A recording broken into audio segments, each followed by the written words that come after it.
Olá, queridos, tudo bem? Vamos agora, sejam bem-vindos à aula de História. Eu sou a professora Michele Santos, professora de História, e vamos a mais uma aula. Vamos observar qual é o objeto de conhecimento desta aula? Aula 8, objeto de conhecimento, saberes dos povos africanos e pré-colombianos expressos na cultura material e imaterial, com detalhamento, distribuição dos troncos linguísticos, os tupis ou os guaranis. Vamos à nossa aula?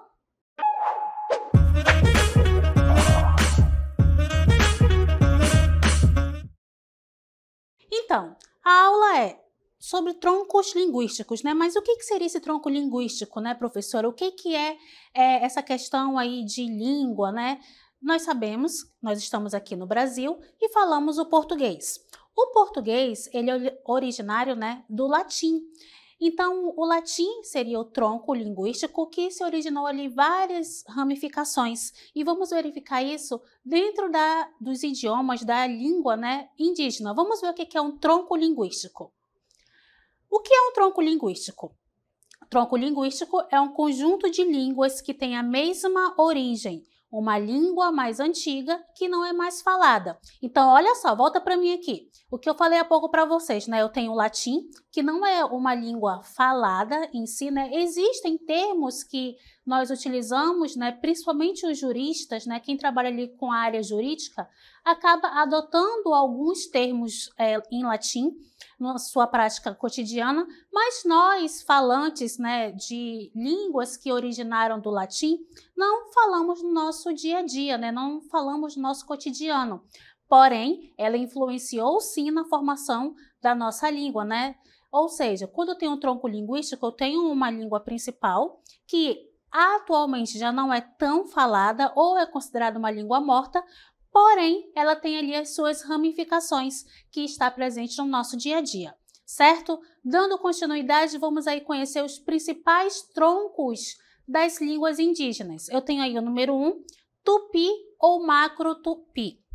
Os principais povos indígenas que falam ou falavam línguas deste tronco são os caetés, os tabajaras, os tupinaés, os potiguaras, tupinambás, tamoios e tupiniquins. Então, eu tenho esses grupos indígenas que falam a língua originária ali do tupi ou macro-tupi.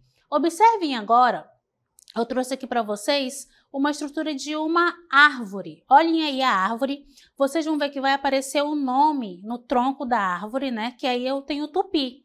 Lá nas raízes eu tenho essas ramificações que são línguas que se originaram do tupi e que vão aí, né, vocês vão ver que vai ter um efeito agora assim grandioso nessa árvore, né? Elas estão nutrindo aí esse tronco, né? Observem só, o tronco está sendo aí nutrido, essas flores vão virar frutos e vão surgir aí algumas palavras de origem tupi, que é o caboclo e a jiboia. Caboclo, né, somos nós aqui habitantes da região amazônica, e jiboia é um tipo, uma espécie de cobra, né? Eu nunca vi pessoalmente, nem faço questão de ver uma cobra, mas eu tenho certeza que alguns de vocês aí já viram, né, ou até gostam, né, de cobras e tal.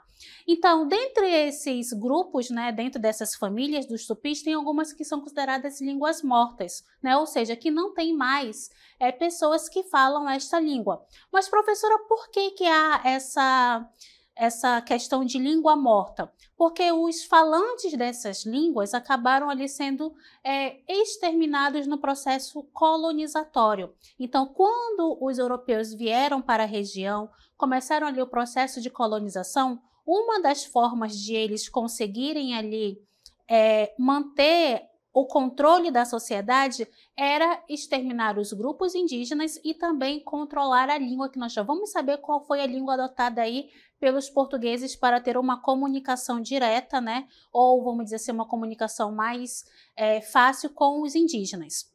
Deu para entender aí? Então, eu tenho duas palavras que se originaram ali do tronco linguístico tupi. Claro que existem outras, como jacaré, que vocês já ouviram falar, e outros nomes, né, que vocês já devem falar aí no seu cotidiano, mas depois eu vou falar mais dessas palavras.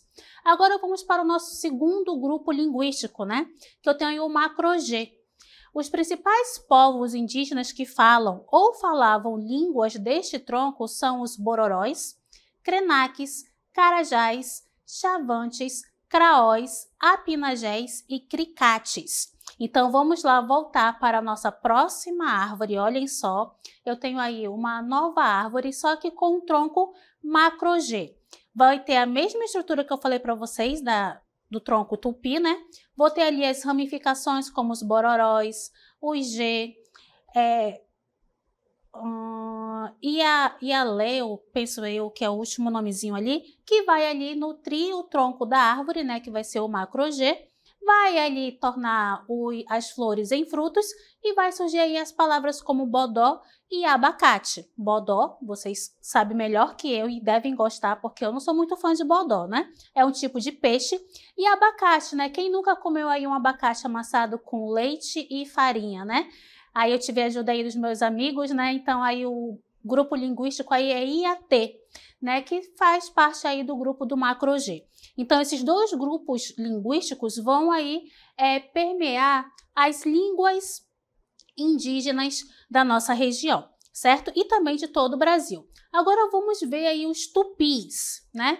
Vamos observar aqui os tupis. Observem aqui o local onde eu vou estar inserida, né? Eu estou aqui, observem só, olha que local maravilhoso, né? Cercado aqui de palmeiras. Então, essas palmeiras, né, foi o que deu o nome ao nosso território de acordo com a língua tupi, que quer dizer Pindorama. Pindorama quer dizer o quê? Terra das palmeiras, que era o nome indígena para o Brasil. Agora eu tenho o convidado ilustre. Deixa ele aparecer aqui. Aqui eu tenho, né, o meu amigo indígena tupi. Ele está aqui representando, né, esse grupo indígena. Habitavam o litoral brasileiro, ou seja, a parte que foi logo colonizada pelos portugueses, né, que foi os que tiveram os contatos iniciais com os europeus, eram conhecidos como tupinambás, que são os descendentes diretos dos tupi. A terra, né, que eles chamavam de Pindorama, que é justamente nesse cenário aqui lindo que vocês estão vendo, né, com essas palmeiras lindas e maravilhosas, que quer dizer o quê? Terra ou região das palmeiras. E as fontes que nós temos sobre esse grupo dos tupis são os registros dos jesuítas e achados arqueológicos. Então, aqui eu tenho a representação do nosso amigo tupi, né, do nosso indígena. Eles eram guerreiros também. Tinha ali o seu líder, né, que geralmente era o cacique, e também havia o pajé. E essas questões de liderança serviam ali para poder moldar a organização social das tribos indígenas. Então, muito obrigada, senhor Tupi, pela sua participação, e continuamos a nossa aula com a organização social. Então, eu tenho aí a organização social em tribos ou aldeias, né? A população das aldeias variava entre 500 e 600 pessoas. As habitações, elas eram coletivas, eram as malocas, e praticavam a poligamia. Professora, qual é a diferença entre malocas e ocas? As ocas, elas são unidades menores dentro das malocas. Então, as malocas, elas são áreas bem maiores, e dentro das malocas haviam as ocas, que possuíam ali a organização mais, vamos dizer assim, individualizada, certo? Então, essa organização, ela vai servir ali para poder ter um controle maior dentro da sociedade, dentro daquele grupo indígena, certo? Quando se fala aí de poligamia, né, vocês já ouviram falar o que é poligamia, né, que é o casamento com várias mulheres. Então, como a sociedade indígena permitia essa prática, para eles não era um ato imoral, havia ali a questão dos líderes daquela tribo terem casamentos com diversas mulheres para ter ali apoio político e econômico dentro daquela sociedade. Já os jovens, eles praticavam a monogamia. O que é monogamia? O casamento único, né, entre o homem e a mulher, certo? Isso faz parte ali da organização social das tribos indígenas. Continuando, vamos observar aí como é que era o trabalho dos homens. Fabricavam instrumentos, eles praticavam a técnica de coivara. O que seria essa técnica? A derrubada da mata e preparação do terreno para o plantio. Quando eles faziam essa derrubada da mata para preparar o terreno, algumas vezes eles também praticavam a queimada. E aí, a partir daquele momento, eles conseguiam ali ter uma área para a plantação, né, para a prática ali da agricultura. Caçavam, pescavam e fabricavam as canoas, e também eram os responsáveis pelas guerras intertribais. As guerras intertribais, elas eram ali organizadas para se ter avanço territorial, havia também a questão de vingança entre uma tribo e outra, e isso servia ali também para poder eles consolidarem o seu território por conta dessas guerras. O trabalho das mulheres. Vamos observar o que as mulheres faziam. Serviços domésticos, coleta de frutos, domesticação de animais, fabricação de farinha, artesanato com redes, cestos e tapetes e a produção de cerâmica. Em relação ao artesanato, as mulheres elas desenhavam, né, animais para representar a força desses animais que deveriam estar presentes em seu meio para poder ali manter uma certa segurança dentro daquela tribo. Eles usavam também muito a cor vermelha, que representava ali a vitalidade, a força, né, e também o sangue, né, que era derramado ali por aqueles guerreiros que acabavam sendo sacrificados. E a produção de cerâmica também era uma prática comum pelas mulheres. Isso mostra também que eles acabavam ali tendo a prática de cozinhar os alimentos à medida que eles produziam essas cerâmicas, certo? E claro, né, a fabricação ali de farinha que eles faziam, que era a base da sua alimentação. Já as crianças, elas auxiliavam os pais em tarefas simples, como, por exemplo, cuidar dos irmãos mais novos e proteger as plantações de animais indesejados. Que animais seriam esses? As pragas que nós conhecemos em plantações, como as formigas, as lagartas, os gafanhotos. Então, a função das crianças era fazer essa prevenção nas áreas agrícolas, né, e também no cuidado com os irmãos mais novos, que já servia ali de uma grande ajuda para os pais nessas tarefas cotidianas.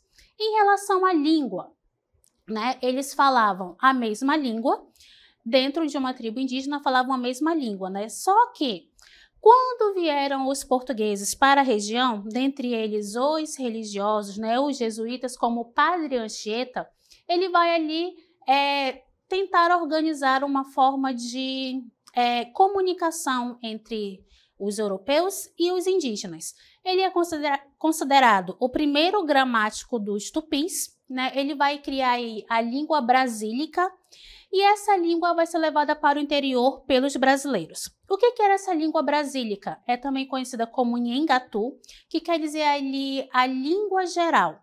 Essa língua geral, ela tinha tanto elementos portugueses quanto elementos indígenas, e era uma língua comum, falado ali por aquelas pessoas durante o processo colonizatório. Então, era uma forma de manter a catequese, que foi um dos instrumentos de aculturação bastante utilizado pelos europeus, né? Uma forma ali de tentar aniquilar a cultura indígena e impor a cultura europeia. Também era uma forma de administração, ficava mais fácil a administração nas áreas por conta de uma língua, no caso ali normatizada, que vai ser o Nhengatu.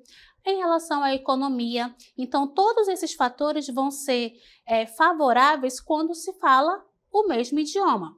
No caso, se eu estivesse aqui falando, por exemplo, em inglês, talvez muitos de vocês, ou quase todos, não conseguiriam me entender, porque não é o nosso idioma oficial, não é a nossa língua, né, que nós falamos no nosso dia a dia. A mesma coisa se alguns de vocês falassem uma língua indígena, talvez, muito provavelmente, eu também não entenderia, porque não faz parte do meu linguajar, não faz parte do meu cotidiano uma outra língua. Então, qual é a nossa língua oficial? É a língua portuguesa, e é com ela que nós trabalhamos, nós falamos, nos comunicamos e fica ali mais fácil a convivência por conta disso. Mas nem sempre foi assim, né?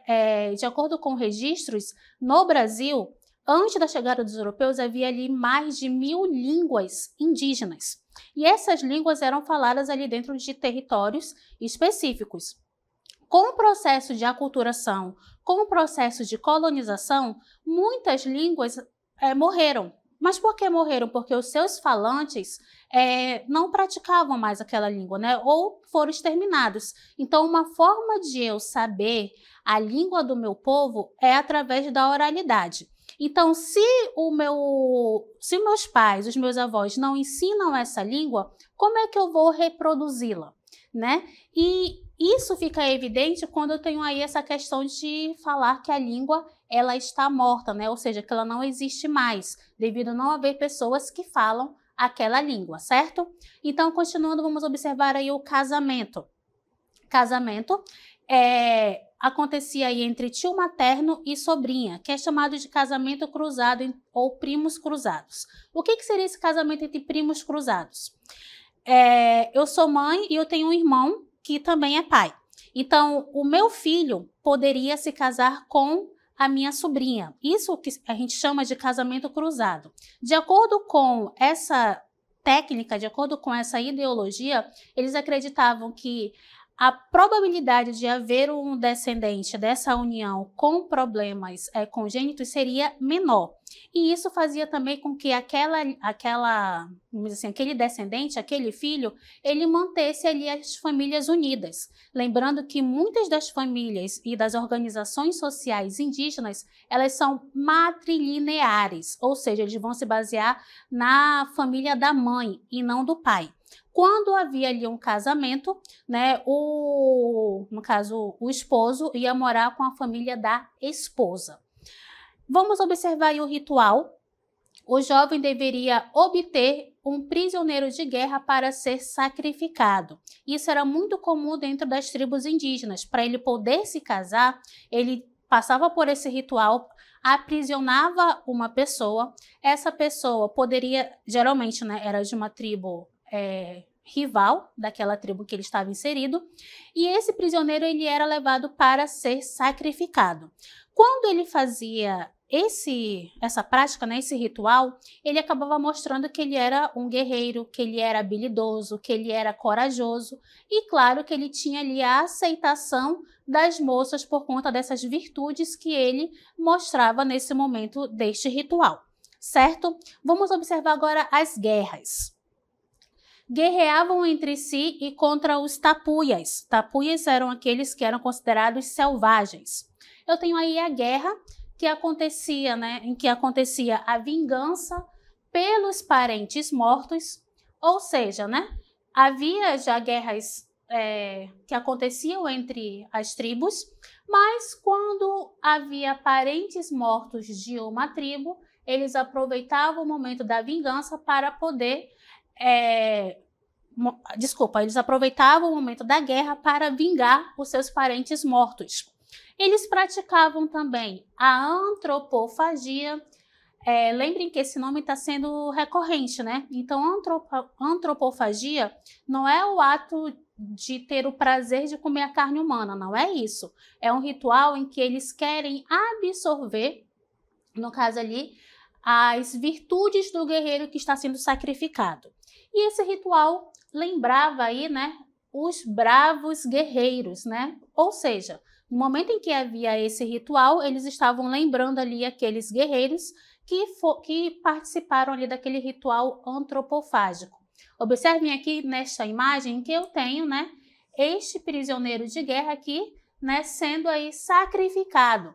Observem aí que ele está sendo amarrado, né, pelo tronco, ali perto ali da barriga dele, e tem aí um outro indígena, né, aqui vocês podem observar que ele está com tipo como se fosse um remo na mão. Provavelmente ele vai tacar esse remo na cabeça desse prisioneiro, que era a forma que eles abatiam o guerreiro para depois fazer o cozimento do restante do corpo deste prisioneiro para poder ser degustado por toda a tribo indígena neste ritual. certo? A execução do prisioneiro de guerra era uma grande festa. Então, observem aí nesta imagem que eu tenho, né, no caso, a tribo, né, que capturou esse prisioneiro, eles estão aí ornamentados, né, com pinturas corporais. Eles estão usando penachos. Observem mais ao fundo, aí eu tenho a presença de mulheres enfeitadas, justamente porque isso aí representa uma grande festividade quando acontecia a execução de um prisioneiro de guerra, certo? Vamos lá observar os guaranis. Localização dos guaranis. Eu tenho aí Mato Grosso do Sul, São Paulo, Paraná, Rio Grande do Sul, Rio de Janeiro, Espírito Santo, Pará, Santa Catarina e Tocantins. Então, eles habitavam em uma grande parte, né, do território brasileiro. Então, onde está essa área aqui lilás, né, é a área justamente em que os guaranis estavam presentes. Guarani significa guerreiro, era o maior povo nativo no Brasil quando da chegada dos europeus. Aldeias com grande contingente populacional, ou seja, havia muitas pessoas nessas aldeias, certo? Então, eu tenho aí sociedades descentralizadas, ou seja, haviam grupos, né, separados dentro dos tupis. Eles não formaram um império, mas haviam vários grupos guaranis espalhados pelo sul do Brasil que eram caracterizados pela forma de se pintar, pela forma de falar, pela forma de organização. Então, todas essas características, né, vão ali, no caso, se referir aos guaranis. Eles eram caçadores e coletores e também praticavam a agricultura, com a plantação de mandioca, batata, amendoim, feijão e milho. Observem que na maioria das culturas indígenas, né, dos povos indígenas, eu vou ter ali como base alimentar tanto a mandioca quanto a batata e também o milho, né? São os principais alimentos que vão ser cultivados por esses grupos indígenas. E eu tenho aí 3 grupos que vão se referir aos guaranis: Kaiowá, Nandeva e Embiá. São muito espirituais e eles acreditavam que a conquista de novas terras poderia, né, ajudá-los na imortalidade e também ocasionaria o que eles chamariam de felicidade perpétua. E como é que eles conseguiriam essas novas terras? Através, né, das guerras intertribais. Com essas guerras intertribais, eles vão conseguir ali conquistar novos territórios e também vão conseguir absorver novas tribos, né, novos grupos indígenas. E no momento em que eles fazem essa incorporação, eles também vão ter ali acesso aos guerreiros daquela tribo, praticando ali também o ritual da antropofagia. Então, essas características comuns das tribos indígenas vocês vão observar em todo o território brasileiro, né? Eles eram politeístas, eles também eram animistas. O que isso quer dizer? Quer dizer que eles acreditavam que tanto os seres humanos, quanto os objetos, quanto os seres naturais possuíam uma espiritualidade. E eles estavam ali conectados uns com os outros, animistas, essa é a palavra correta. Então, eles praticavam esse tipo, né, de rituais, eles acreditavam que para tudo havia ali um ser espiritual e que todos deviam ser respeitados por conta disso, né? Fazia parte da prática das tribos indígenas, principalmente dos guaranis, certo? Em relação aos outros povos, nós vamos observar que eles acreditavam em Tupã, que é o deus trovão, acreditavam também que a lua era uma deusa, assim também como a água, a floresta. Todos esses seres naturais, né, possuíam ali uma espiritualidade e deveriam ser reverenciados como deuses, certo? Vamos observar também a presença do cacique, que é o líder, vamos dizer assim, político daquela aldeia, e também vou ter o pajé, né, que também pode ser chamado de xamã, que vai ser justamente o líder religioso das tribos indígenas, que vai estar responsável ali pela cura, vamos dizer assim, desentendimentos que havia entre as pessoas. Então, esse pajé, ele tinha essa função de fazer uma reconciliação, e também ele tinha a função de transmitir a história daquele povo, ou seja, a oralidade. Então, lendas, histórias de guerreiros eram transmitidas e são transmitidas, né, via oral, né, ou seja, através de conversas. Então, observem que dentro de várias sociedades, a oralidade ela é de extrema importância para haver ali a transmissão do conhecimento.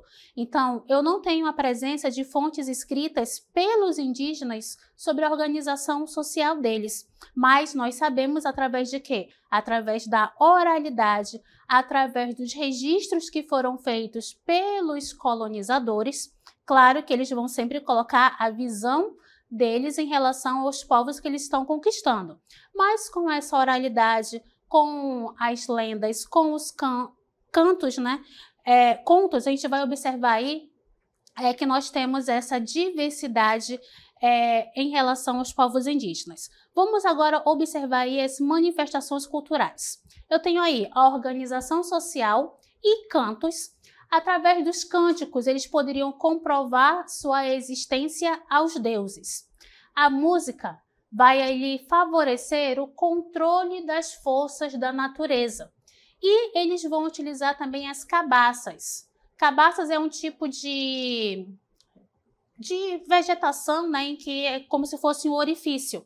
E eles acabavam fazendo ali instrumentos musicais, como flautas, como maracás, que vai servir ali para dar, vamos dizer assim, uma ajuda, né, uma animação nos eventos culturais, nos rituais que eles vão praticar para poder agradar aos deuses em que eles acreditavam. Então, queridos, observamos no decorrer da aula a questão da presença, né, e da importância dos troncos linguísticos, né, que são aquele tronco, né, que vai dar origem a outros idiomas. E nós sabemos que na nossa região, na região amazônica, nós temos aí muitos idiomas, muitas línguas, né, indígenas. Infelizmente, muitas línguas foram abandonadas, foram esquecidas, porque não tem mais pessoas que falam aquela língua, né? Por conta de as tribos, né, terem sido ali exterminadas, por conta do processo de aculturação, em que houve ali a imposição da cultura europeia. Nós vimos que isso foi muito presente no nosso território e em outros locais também que houve ali a presença do colonizador, buscando ali sempre colocar a sua influência, a sua cultura, o seu idioma, né? Muitas palavras que existiram talvez a gente nunca tenha ouvido falar, né, por conta de não ter mais aquelas pessoas que falem aquele idioma. Por isso que é importante a questão da valorização da língua materna, né? Infelizmente, isso não é uma prática constante e comum em muitas tribos indígenas, porém, nós sabemos que há sim a presença da questão da educação bilíngue. Prova disso é o que acontece em São Gabriel da Cachoeira, em que lá há, né, a presença ali de escola bilíngue, em que há, no caso ali, o ensino, tanto em língua portuguesa, que é a língua oficial do Brasil, como também na língua nativa, né, de tribos ali que habitam a região. Então, observamos que é muito importante manter a preservação da linguagem. Muitas palavras, né, devem ser ensinadas para as gerações futuras e cabe aos mais velhos, né, aos anciãos, que são os responsáveis para manter a preservação da cultura, ensinar essas palavras, visto que, né, os mais novos, eles têm ali aquele ancião como um exemplo, e ele ali, através da oralidade, através da conversa, de uma música, de um canto, ele vai acabar transpassando ali muito do que ele já sabe daquela comunidade, do que aconteceu com seus antepassados, e é assim que a história ela vai se se passando, né, de uma geração para outra. Vimos no decorrer dessa aula, né, a importância das conversas, da oralidade. Então, sempre busquem, né, conversar, sempre busquem informações da localidade onde vocês estão inseridos, justamente para poder manter viva a preservação da cultura, também do ambiente que vocês estão inseridos, a questão da sociedade, da sociabilização. Então, isso são questões que devem ser preservadas. Então, esta foi a nossa aula e até a próxima!